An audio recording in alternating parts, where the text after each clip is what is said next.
Yeah, it's certainly a sigh of relief for all the agencies that were looking for Sanders and his 13-year-old son, who he took with him while on the run. But now several questions arise. How a man who was accused of violent crimes and has had a history of run-ins with the law was able to hide out in the very same town he was wanted in.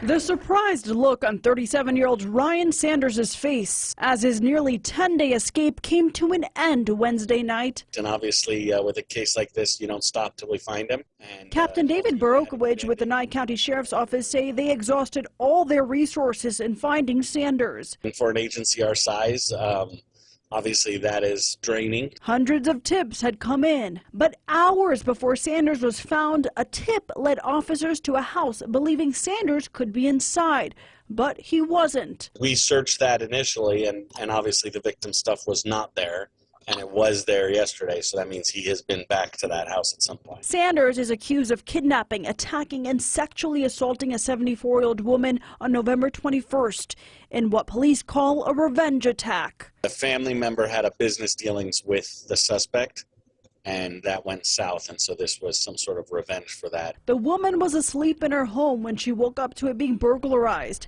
Sanders is accused of brutally beating her with his accomplice, Richard Duncan.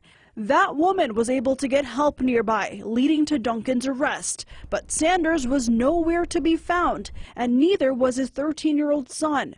But for the last 10 days, officials emphasized they still believed Sanders was still hiding in the Pahrump area. Our criminals are not real smart, obviously, but you figure he had zero resources at his hand.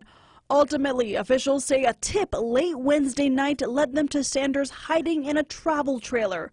They say this woman, Jennifer Lamar, was helping him. She is now facing charges of aiding and abetting. Sanders now facing a list of charges regarding his crime, adding on to his lengthy criminal history. After his arrest, I'm told that Sanders isn't cooperating with police at all.